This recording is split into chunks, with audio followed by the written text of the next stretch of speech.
Ontario is the poorest funded college sector in the country.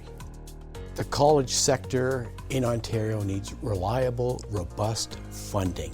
It's the college sector that provides over half of the workforce in the healthcare, in life sciences, in advanced manufacturing, skilled trades. Moving forward, that's what Ontario colleges do for this province.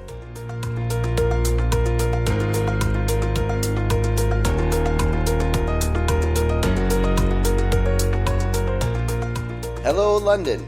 I'm Matt Brown, and you're listening to the Matt Brown Podcast. It's another good show for you today, too. Fanshawe College President Peter Devlin is going to join us to talk about some financial challenges that Fanshawe and all of the other colleges right across Ontario are facing. He's got some ideas about how to fix this problem, too. And I'll tell you all about it right after this. Winter's here. It's time to discover the Bicycle Cafe. Cozy up with our daily soup and sandwich, or unwind with an evening latte and Dutch comfort food. London Bicycle Cafe at the Forks of the Thames. See you soon. Peter Devlin finished his military career as the commander of the Canadian Army. When he retired from military service in 2013, Fanshawe College brought him on board, and he's been serving as president ever since that time. Under his leadership, Fanshawe has experienced significant growth. And these days, Fanshawe, along with all of the other Ontario colleges, are experiencing an incredible budget crunch that's putting some significant impact on their ability to operate. That's the background, and Peter is here today to tell us all about it. So let's go. Peter, welcome to the show.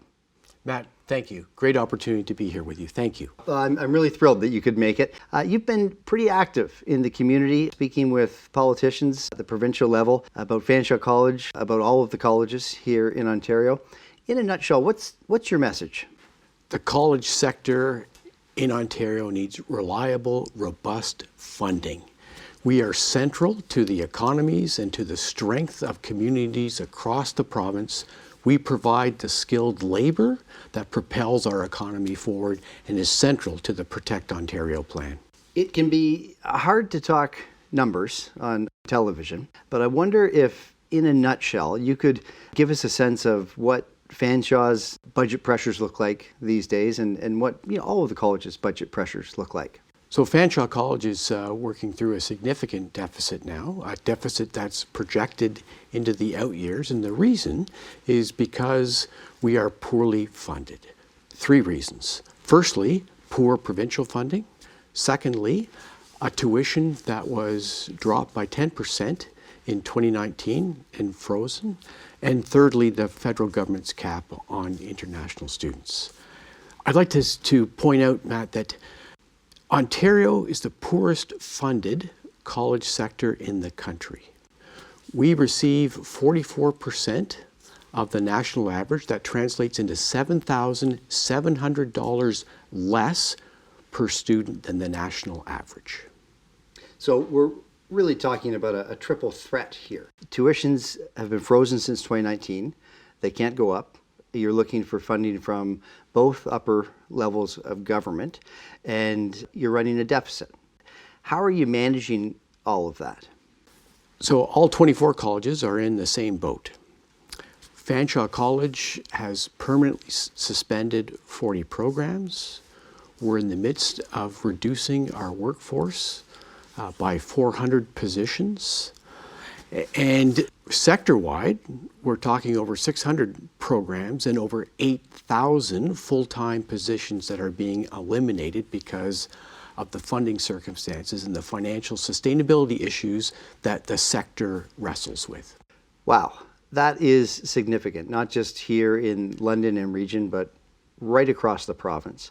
I can't imagine how difficult it must be to try to balance the books when, for example, I think everyone can get their head around the challenge that a freeze on tuition increase after a reduction, how hard that can be, particularly in the past decade or so. When we think about post-COVID, the levels of inflation that we've been experiencing, all of us in our homes, at our work, and so I'm sure it's the same for Fanshawe and for colleges across the province.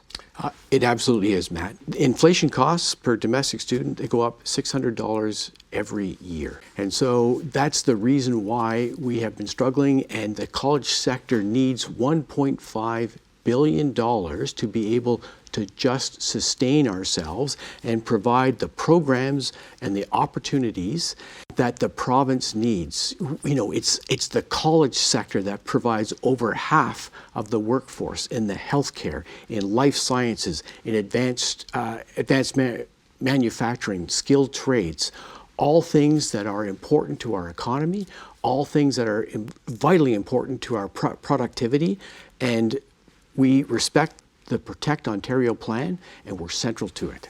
Yeah, and I wanted to talk about that. I wanted to go a little bit deeper because I don't know very much, if anything, about running a college, but I can, from the outside looking in, see that cuts to staffing must therefore mean cuts to programming, must therefore mean fewer students are entering into the system. And then at the end of the process, there are fewer graduates that would be at the output end of the system and then able to look for work. Can you tell us what kind of impact that might have as we look to the future? So we exist to provide pathways for students. We provide them with the technical and the human skills to be able to excel, and we meet labor market needs. Across the sector, 90% of students get work within 6 months. And so which is why I emphasize the importance to our economy, to our communities. Fanshawe proudly has a strong presence in London, but we have 3 regional campuses in Woodstock, St. Thomas, and Simcoe, as well as other delivery sites like up in Huron-Bruce. And so we are communities, and we're proud of the fact that it's Fanshawe Community College, and we exist to support the communities that we live in. I remember when you and I worked together when I was with the city, and I'd learned more about Fanshawe, and one of the things that I did learn was that because of that graduation rate and the placement rate into employment so quickly after graduation, typically right here in London or in the region, it became very clear to me that when Fanshawe grows, London grows. St. Thomas grows, Woodstock grows, the whole region grows. And so I guess maybe we should go there next. Let's be really specific about this. When a college is, and all colleges across the province are going through a reduction in services like this, what could the specific impacts be on a local economy, on a community? So proudly, Fanshawe makes a contribution of $1.9 billion a year to our local economies. And $1 billion here and $1 billion there, pretty soon you're talking about a lot of money. Well, we sure are. And if we are 1/3 less students than we were in 2023, there's 1/3 less of that $1.9 billion that powers the economy, that provides opportunity, that provides the skilled labor, and it has impacts on productivity, on economic goodness, and we're not able to, this region isn't able to thrive the way it can and the way it needs to. So really, I mean, you boil it down to its simplest terms, we're talking about $600, $700 million of potential impact being withdrawn from a community and all of the things that go along with that. Correct. And all of the, like, it's not only about the graduates. It's, I've talked about the full-time staff. There's a whole large number of part-time staff because colleges are deeply embedded in their industry and business partners. We employ a lot of part-time faculty from the areas that they work in, that they excel in, and they share that wisdom and experience with our students. So it is, the impact is wide, it's far, it's deep, and we need the province to understand the impact that we need $1.5 billion every year, and that's just to sustain us, and that allows us to make the contribution that we want to make to protect Ontario. Is this a race to the bottom, the situation that colleges are in right now? Is there something that can be done quickly, and it sounds like it's about 1.5 billion somethings that can be done quickly to rectify this, or at least to stabilize the situation? What would you like to see happen next? Let's say that you're successful in this campaign and that funding is provided. What happens next? Because life support and sustainability means there's no growth. It just means that the deep dive isn't occurring any longer. So with $1.5 billion, you would have Fanshawe Community College that is producing the graduates in the industries that we need, in labs that are modern to support the industries that we work with. We provide, if you walk into LHSC today, 80% of that staff is college trained. And so it's the healthcare, it's life sciences. The construction sites around London employ graduates from our skilled trades program. The advanced manufacturing sector that is in transition. We are the ones that provide those technical programs, the technicians, the technologists, to be able to adapt to a modern manufacturing sector that is pivoting to different areas. We are there for industry, we're there for business, we're there for the region, we're there for Ontarians. We're Ontario's colleges. I don't think you could say it any clearer than that. Time is not our friend today. We've got just under a minute left. I want to give that to you. So, Matt, I would love for your listeners just to reflect on the importance of the Ontario college sector. Colleges like Fanshawe are central to our communities. We provide graduates that get work within 6 months. They are technically alive. They've been taught by the best in industry. They have human skills to be able to adapt and be flexible. And we will be the anchor on which Ontario positions themselves to protect Ontario, protect the industries, protect our level of productivity, and enhance it moving forward. That's what Ontario colleges do for this province. And I think that's a great spot to leave it.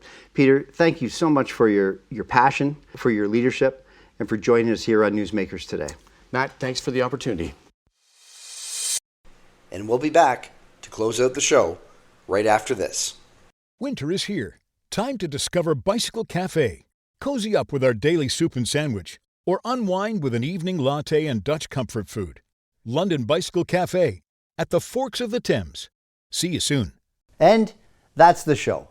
As always, I hope you enjoyed it, and I hope you know a little bit more about what's going on over at Fanshawe College these days Than you did about 15 minutes ago.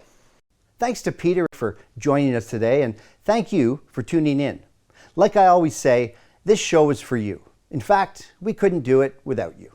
So as always, we want to hear from you.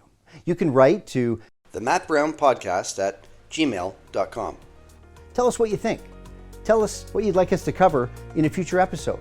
And a big thank you also to everyone who's already doing so. So that's the show. I'm Matt Brown, and you've been listening to the Matt Brown Podcast. Thanks for that. Bye for now, and talk to you again soon. London.